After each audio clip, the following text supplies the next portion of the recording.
izinkan Abbas paman Nabi untuk memuji Nabi Muhammad. Kira-kira memuji Nabi diizinkan tidak oleh Nabi Muhammad? Ternyata tidak seperti yang dibayangkan oleh umat akhir zaman, di mana ada umat akhir zaman yang melarang umat untuk memuji Nabi Muhammad. Ternyata pintu memuji kepada Nabi dibuka lebar oleh Nabi Muhammad. Bahkan yang memuji Nabi Muhammad didoakan oleh Nabi Muhammad. Apa jawab Nabi ketika Abbas paman Nabi menanyakan, mohon izin kepada Nabi untuk memuji Nabi Muhammad? Dijawab oleh Nabi, qul, silahkan wahai paman, la yafdudillahu faka, semoga Allah menjaga kau punya mulut, silahkan. Maka di situ mulailah sahabat Abbas paman Nabi memuji Nabi Muhammad. Satu, pujian. Yang kedua, bentuk pujian yang disampaikan itu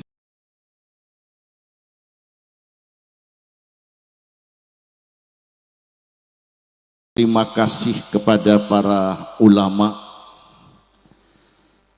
yang telah begitu setia menuntun kita, mengawal kita di tengah-tengah banyaknya fitnah yang melanda umat Islam. Ulama tidak bosan-bosannya menuntun dan membimbing kita semua, yang tujuannya tidak ada lain bagaimana supaya umat Nabi Muhammad itu mampu menjalani hidup di dunia dan mengakhiri perjalanan hidup di dunia dengan membawa iman, Islam dan husnul khatimah. Amin ya rabbal. Jamaah yang dimuliakan Allah subhanahu wa ta'ala, Allah subhanahu wa ta'ala wasiat di dalam Al-Quran, dan wasiat Allah tidak hanya ditujukan kepada kita umat Nabi Muhammad, tapi juga ditujukan kepada umat-umat sebelum umat Muhammad, di mana Allah berfirman, walaqad wassayna alladhina utul kitaba min qablikum wa iyyakum anittaqullah. Allah wasiatkan kepada kita umat Muhammad untuk bertakwa kepada Allah, sebagaimana Allah wasiatkan kepada umat-umat sebelumnya juga untuk bertakwa kepada Allah. Dalam ayat lain Allah tegaskan, ya ayyuhalladzina amanu taqullaha haqqa tuqatih wa la tamutunna illa wa antum muslimun. Janganlah sekali-kali kalian umat Muhammad meninggal dunia kecuali dalam keadaan iman, Islam dan husnul khatimah. Untuk mengakhiri kehidupan di dunia dengan membawa ketakwaan, iman, Islam dan husnul khatimah, itu bukan hal yang ringan, bukan hal yang kecil, tapi ini dirasakan berat oleh umat-umat sebelum umat Nabi Muhammad. Bayangkan Bapak Ibu, umat-umat sebelumnya mereka juga mendapatkan syariat, menjalankan syariat Allah seperti yang kita jalani, tapi betapa beda syariat yang dijalani oleh umat-umat sebelumnya dan yang dijalani oleh umat Nabi Muhammad. Umat sebelumnya begitu berat dalam menjalankan syariah. Tapi untuk umat Nabi Muhammad, alhamdulillah, Allah Subhanahu wa ta'ala berikan kemudahan, Allah berikan keringanan untuk umat Nabi Muhammad sehingga mampu mengarungi perjalanan hidup di dunia sampai di akhirat dengan mudah dan husnul khatimah. Banyak sekali keringanan-keringanan yang Allah berikan kepada umat Nabi Muhammad. Dan yang perlu kita ingat, keringanan itu diberikan bukan karena kita, tapi karena Allah melihat Nabi Muhammad. Karena Allah cinta kepada Nabi Muhammad. Karena Allah sayang kepada Nabi Muhammad. Karena Allah cinta kepada Nabi Muhammad, sehingga Allah berikan kemuliaan, kemudahan dan keringanan untuk seluruh umat Nabi Muhammad. Ulama katakan li ajli ainin. Li ajli ainin, karena satu orang alfu ainin tukramu. Karena sebab satu orang bisa 1000 orang Allah muliakan, bisa 1 juta, bisa 1 miliar umat dimuliakan karena sebab satu orang. Imam Al-Busiri dalam burdahnya kasih isyarat, bi akramir rusli kunna akramal umami. Dengan sebab Nabi yang paling mulia, utusan yang paling mulia, yaitu Nabi Muhammad, kita umat Muhammad alhamdulillah menjadi ikut mulia. Alhamdulillah. Maka syukurlah kepada Allah. Terima kasih kepada Kanjeng Nabi Muhammad. Dan jangan lupa terima kasih kepada para ulama yang telah mengawal, mengajarkan, menuntun kita, membentengi akidah kita, ibadah kita terus dijaga oleh ulama. Intinya bagaimana umat ini mampu mengakhiri kehidupan dunia dengan membawa iman Islam dan akidah yang benar, husnul khatimah.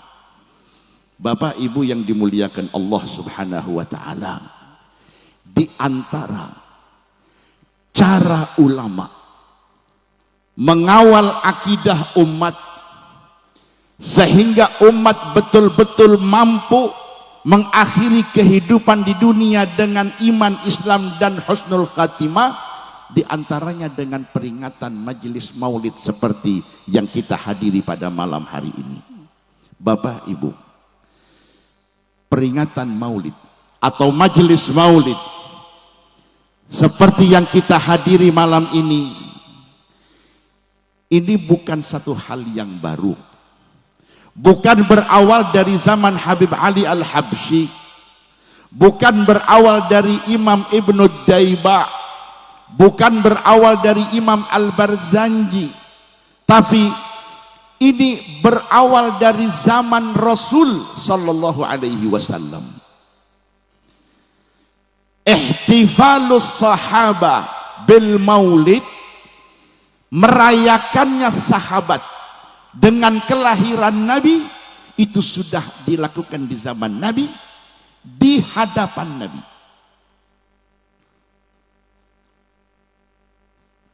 Ketika Nabi Muhammad dan para sahabat kembali dari perang Tabuk, Ghazwat Tabuk, sampai di Madinah, seperti biasa Nabi masuk ke masjid.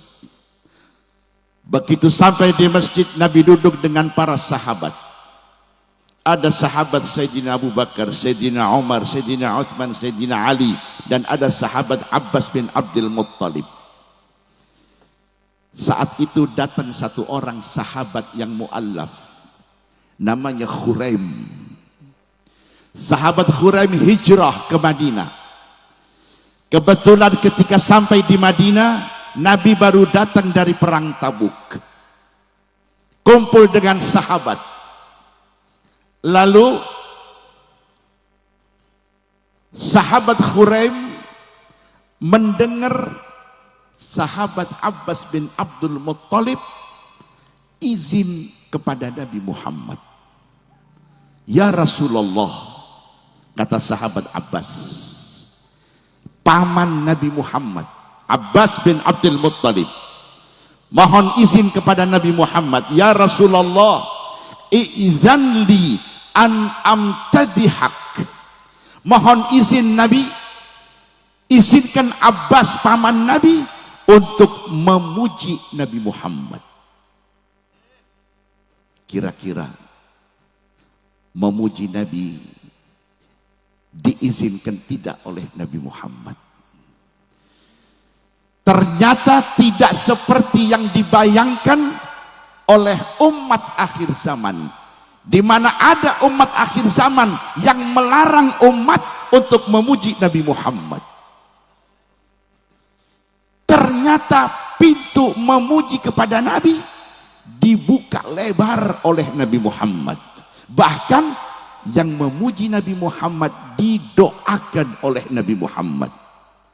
Apa jawab Nabi ketika Abbas paman Nabi menanyakan, mohon izin kepada Nabi untuk memuji Nabi Muhammad? Dijawab oleh Nabi, qul, silahkan wahai paman, la yafdudillahu faka, semoga Allah menjaga kau punya mulut, silahkan. Maka di situ mulailah sahabat Abbas paman Nabi memuji Nabi Muhammad. Satu, pujian. Yang kedua, bentuk pujian yang disampaikan itu dalam bentuk syair. Kan aneh kalau ada umat akhir zaman yang melarang umat Muhammad untuk membawakan syair. Pujian untuk Nabi bentuknya syair, dibacakan, disampaikan langsung oleh sahabat Nabi di depan Nabi, dan Nabinya tidak melarang. Nabi tidak mengatakan bid'ah, Nabi tidak mengatakan itu syirik, Nabi tidak mengatakan itu haram, didoakan. Subhanallah. Apa yang disampaikan Abbas?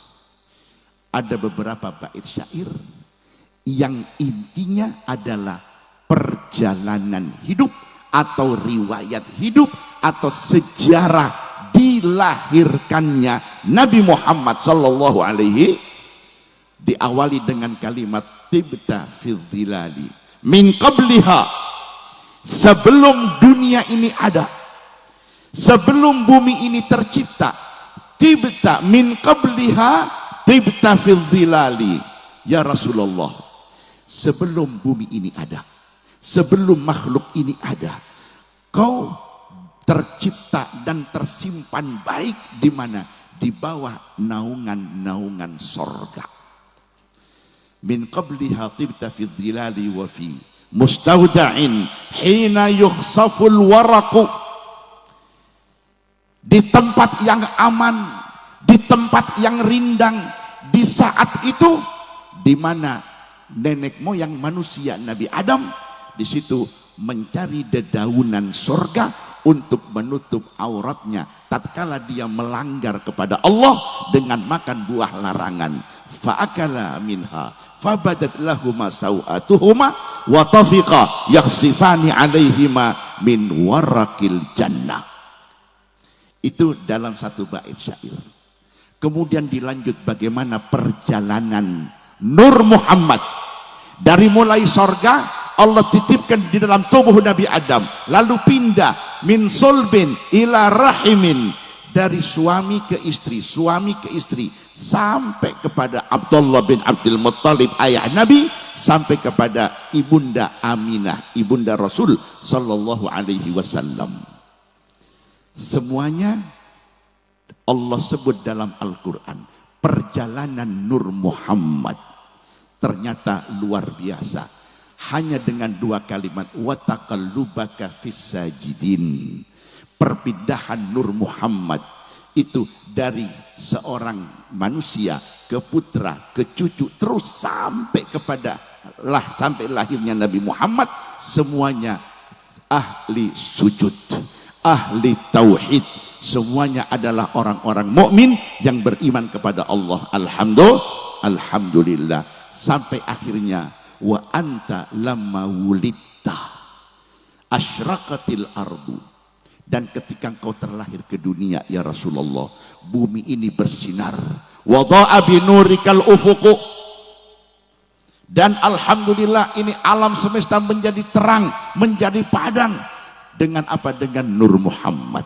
Nah, ini kisah lahirnya Nabi disampaikan oleh sahabat Nabi dalam bentuk pujian untuk Nabi, bentuknya syair di depan Nabi Muhammad. Dan alhamdulillah, apa yang kita lakukan saat ini dan juga yang dilakukan oleh saudara-saudara kita umat Islam tidak keluar dari apa yang dilakukan sahabat di depan Nabi Muhammad. Maka Ibn Abbas katakan, Abbas bin Abdul Muttalib katakan, wa nahnu fi dzalika dhiya wa fi nur wa subulir rasyad nahtariqu. Setiap apa yang kita lakukan sampai hari kiamat ya Rasulullah, alhamdulillah senantiasa di atas jalur yang benar, di atas petunjuk syariat, di atas bimbingan para ulama sebagai pewaris Nabi Muhammad sallallahu alaihi wasallam. Maka syukurlah kepada Allah, terima kasih kepada baginda Nabi, jangan lupa terima kasih kepada para ulama. Bapak Ibu yang dimuliakan Allah Subhanahu wa taala, ulama tidak bosan-bosannya mengawal kita untuk apa? Untuk memperingati peringatan Maulid seperti ini. Tujuannya Bapak Ibu tidak ada lain adalah bagaimana supaya kita umat di dunia selamat, di akhirat bahagia, dan bisa masuk surga kumpul dengan Nabi Muhammad dengan cara yang mudah. Dibacakan maulid. Tujuannya apa Bapak Ibu? Ini peringatan maulid. Satu, peringatan maulid adalah ungkapan rasa bahagia atas dilahirkannya Nabi Muhammad. Kelihatan wajah-wajah ceria, wajah-wajah gembira dengan dilahirkannya Nabi Muhammad. Dan kita dari mulai sejak kecil, dari sejak kita SD bahkan TK, diajarkan oleh orang tua, oleh guru-guru kita untuk berbahagia, untuk bergembira ketika datang bulan kelahirannya Nabi Muhammad. Dari kecil kita dididik bahagia. Tujuannya apa Bapak Ibu? Karena kebahagiaan, kegembiraan atas dilahirkannya Nabi Muhammad ini merupakan salah satu pintu yang akan mengantar kita ke pintu sorga. Dengan gembira atas dilahirkannya Nabi Muhammad, Qur'annya jelas. Dalam Quran dikatakan, qul, katakan wahai Nabi Muhammad, bifadlillahi, dengan nikmat dari Allah, anugerah Allah, keutamaan dari Allah, qul bifadlillahi wa birahmatihi, dan dengan rahmatnya Allah, fabidzalika falyafrahu, dengan rahmat Allah, dengan anugerah Allah, maka bergembiralah kalian semua umat Nabi Muhammad. Kita diajarkan untuk berbahagia dengan rahmat Allah. Nah, kalau ditanya rahmat Allah yang mana? Quran juga menjelaskan, wa ma arsalnaka illa rahmatan lil. Allah tidak mengutus Nabi Muhammad kecuali rahmat lil alamin. Jadi kita diperintah oleh Allah untuk bergembira, berbahagia atas rahmat Allah, dan rahmat Allah itulah Nabi Muhammad sallallahu alaihi wasallam. Alhamdulillah. Nah, bagaimana orang yang bahagia, yang senang dengan Nabi Muhammad sallallahu alaihi wasallam atas dilahirkannya Nabi Muhammad?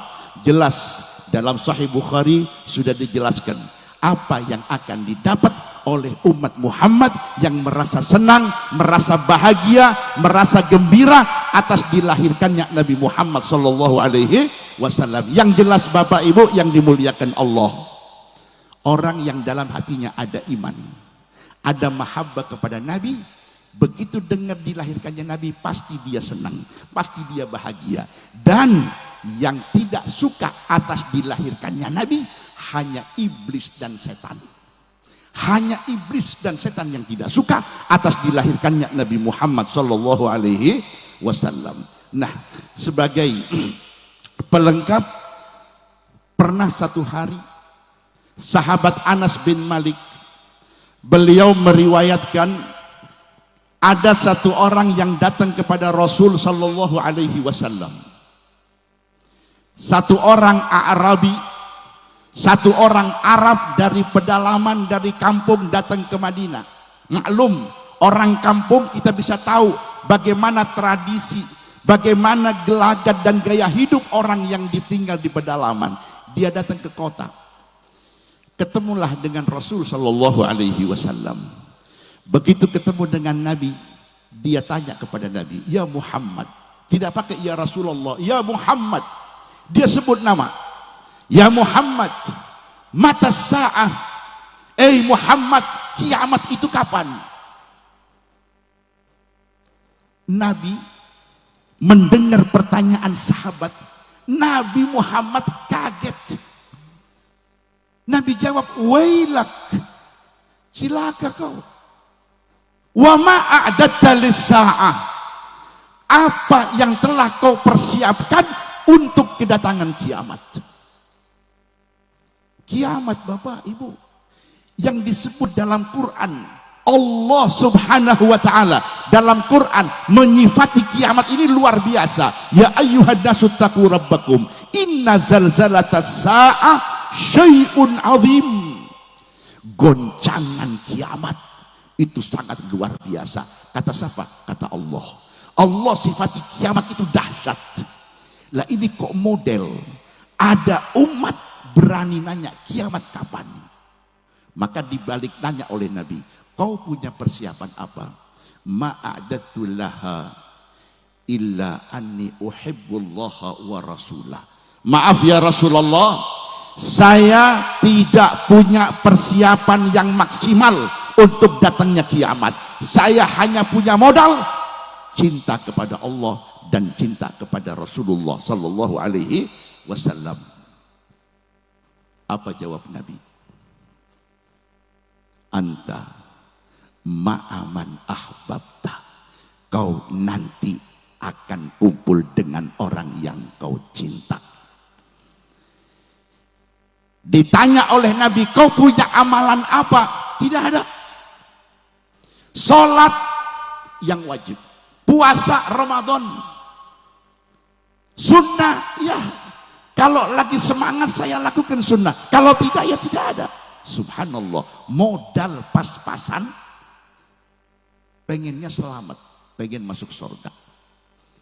Cuman apa? Cuman modal cinta kepada Allah dan cinta kepada Rasul sallallahu alaihi wasallam. Tapi ketika dijawab oleh Nabi, "Anta ma'aman ahbabta," kau akan kumpul dengan orang yang kau cinta. Sahabat pada bengong Bapak Ibu. Akhirnya sahabat bertanya, "Ya Rasulullah, kaifa bina?" Bagaimana dengan kita? "Wa nahnu kadzalik." Kami juga cinta kepada Allah dan cinta kepada Rasulullah. Dijawab oleh Nabi, "Naam, ya. Siapa yang di dunia cinta kepada Allah, cinta kepada Rasul, maka dia akan kumpul dengan Rasul sallallahu alaihi wasallam." Maka sahabat katakan, sahabat Anas katakan, "Ma farihna ba'dal Islam bi syai'."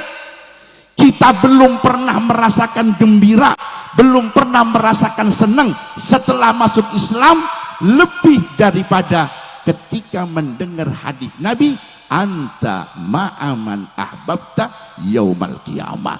Kau akan kumpul dengan orang yang kau cinta nanti di akhirat. Maka terima kasih kepada para masyayikh, kepada para ulama, kepada para guru, kepada para kiai yang telah mengajarkan kepada kita bagaimana kita bisa mengenal Nabi Muhammad lewat peringatan Maulid, yang tujuannya setelah kenal supaya tertanam dalam hati rasa cinta kepada Nabi Muhammad. Mudah-mudahan kecintaan yang ada dalam hati kita ini bisa terus terawat sampai akhir hayat kita.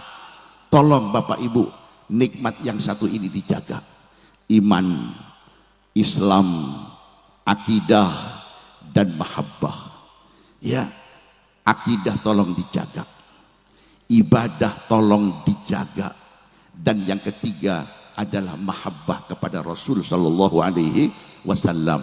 Ingat, yang ingin husnul khatimah, jaga akidah, jaga ibadah, dan jaga mahabbah kepada Rasul Sallallahu Alaihi Wasallam. Anda jangan remehkan masalah mahabbah.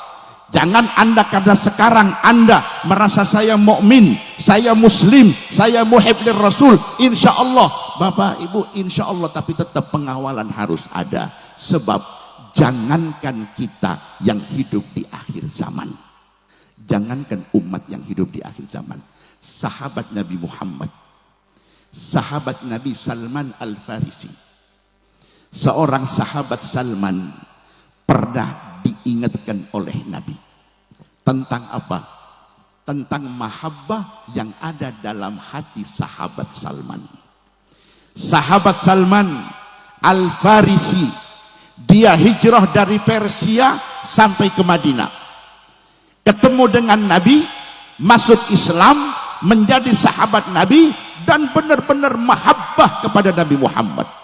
Maka Nabi ingatkan sahabat Salman. Suatu hari Nabi panggil Salman, ya Salman, la tubghidni. Salman, kau jangan benci aku. Salman, kau jangan benci Nabi. Sahabat Salman heran Bapak, ketika mendengar peringatan dari Nabi, la tubghidni. Awas Salman, kau jangan benci Nabi ya. Heran Salman, ya Rasulullah, kaifa ubghiduka wa qad hadani Allahu bika. Ya Rasulullah, mana mungkin Salman benci kepada Nabi Muhammad? Enggak mungkin ya Rasulullah. Salman kenal Allah lewat Nabi Muhammad. Salman kenal Islam lewat Nabi Muhammad. Kenal syariat lewat Nabi. Masa Salman mau benci Nabi Muhammad? Apa jawab Nabi? Ya Salman, tubghidul arabah. Salman, kau tidak langsung benci Nabi, tapi kau akan benci Arab dulu. Kau akan benci Arab. Setelah benci Arab, baru kau akan benci Nabi Muhammad. Artinya apa? Ada tahapan-tahapannya, ada fase-fasenya. Ini diingatkan oleh Rasul kepada sahabat Salman, sahabat Nabi yang agamanya, kualitas agamanya luar biasa. Belajar Islam langsung dari Nabi Muhammad, belajar Quran langsung dari Nabi, belajar ibadah langsung dari Nabi, tapi tetap oleh Nabi Muhammad diingatkan, awas Salman, kau jangan benci aku. Oh enggak kira ya, jangan ngomong enggak kira Salman. Awalnya kau benci Arab, kau akan digiring untuk membenci Arab. Yang bau-bau Arab, budaya Arab, tradisi Arab, makanan Arab, nama-nama yang bau Arab. Tinggalkan itu, ambil Islamnya, buang Arabnya. Pernah dengar tidak? Itu langkah, itu trik. Tujuannya adalah benci kepada Nabi Muhammad. Tubghidul araba fatubghiduni. Kau benci dulu Arabnya. Setelah kau benci Arab, benci budaya Arab, benci tradisi Arab, benci busana Arab, maka kau akan tendang Nabi yang datang dari Arab. Siapa? Nabi Muhammad. Kalau sudah nabinya ditinggal, nabinya diputus, maka cilakalah umat. Naudzubillah min dalik. Maka ulama ingatkan ya di dalam mahalul qiyam, man ra'a wajhaka yas'ad, siapa yang melihat wajahmu wahai Nabi Muhammad, dia akan bahagia.